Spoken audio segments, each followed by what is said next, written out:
Hello বন্ধুরা, নীলিমার রান্নাঘরে তোমাদের সবাইকে স্বাগত। আজকে কিন্তু আমি একদম বানিয়ে ফেলেছি দোকানের মতো পারফেক্ট এগ চাউমিন। খুব কম সময়ে আর খুব সহজেই এটা তোমরা কিন্তু বাড়িতেই বানিয়ে ফেলতে পারো। তো এটা খেতে কিন্তু দারুণ স্বাদের, একদম দোকানের মতো। তো চলো রেসিপিটা স্টার্ট করি। প্রথমে দেখো আমি কড়া গরম করে কড়ার মধ্যে 2 চামচের মতো সাদা তেল দিয়ে দিলাম। এরপর এখানে আমি 2টো ডিম দিয়ে ডিমটাকে একটু ভুজিয়া বানিয়ে নেব। তো প্রথমে আমি ডিমগুলোকে তেলের মধ্যে দিয়ে দিলাম। এরপর এর মধ্যে আমি একটু অল্প পরিমাণ নুন ছড়িয়ে দিচ্ছি। তো এটাকে এবার মিডিয়াম ফ্লেমে আমি ভালো করে ভাজতে থাকবো। আর স্প্যাচুলাটা দিয়ে আমি আস্তে আস্তে ডিমগুলোকে ভেঙে নিয়েছি। তো এইভাবে ভুজিয়া বানিয়ে নিয়েছি। ডিমগুলো ভুজিয়া বানানো হয়ে গেছে, এবার আমি তুলে নিচ্ছি। তারপর কড়াইয়ের মধ্যে আরও কিছুটা পরিমাণ আমি এখানে সাদা তেল দিয়ে দিলাম। তারপর এখানে 4টে মিডিয়াম সাইজের পেঁয়াজকে ঝিরে ঝিরে করে কেটে রেখেছিলাম, সেইগুলো দিয়ে দিলাম। তো পেঁয়াজটাকে খুব বেশি লাল করে ভাজবার প্রয়োজন নেই, হালকা একটু ভাজা হয়ে গেলেই আমি এর মধ্যে দিয়ে দিচ্ছি 1 চামচের মতো গ্রেট করা রসুন।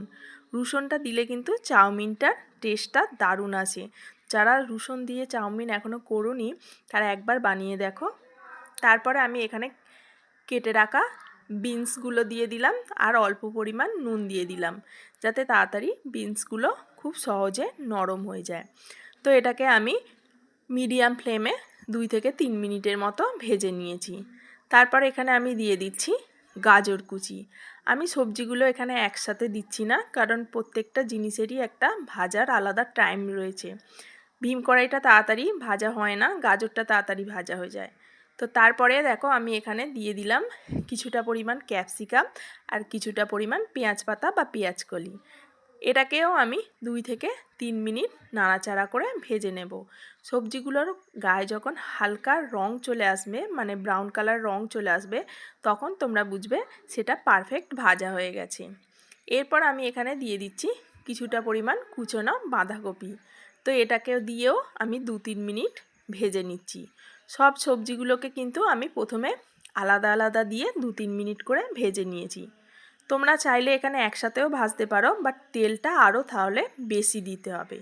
তারপর ভেজে রাখা ডিমগুলো, মানে যেগুলো ভুজিয়া করে রেখেছিলাম, সেইগুলো দিয়েও আমি 2-3 মিনিট নেড়ে চেড়ে নিয়েছি। পর আমি এর মধ্যে দিয়ে দিচ্ছি চাউমিন। তো চাউমিনটাকে আমি আগে থেকেই গরম জলে ভিজিয়ে রেখেছিলাম 5 থেকে 10 মিনিটের মতো। আর আমি এখানে 300 গ্রামের মতো চাউমিন ভিজিয়ে রেখেছিলাম।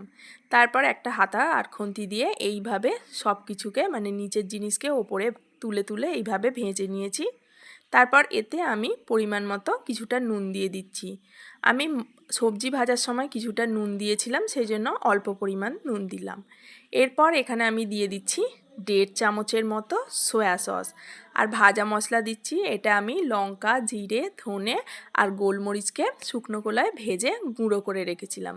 তো সেই গুঁড়োটা এখানে আমি 1/2 চামচের মতো দিয়ে দিলাম। দিয়ে আবার এইগুলোকে ওপর থেকে নিচে এইভাবে একটু তুলে তুলে ভাজতে হবে। তো এটাকে আমি মোটামুটি 5 থেকে 7 মিনিটের মতো মিডিয়াম ফ্লেমে ভেজে নিয়েছি। এখন কিন্তু চাউমিনটা পুরো রেডি হয়ে গেছে। তো দেখতেই পাচ্ছ, ঠান্ডা হওয়ার পর আমি তোমাদের সামনে একবার দেখাচ্ছি।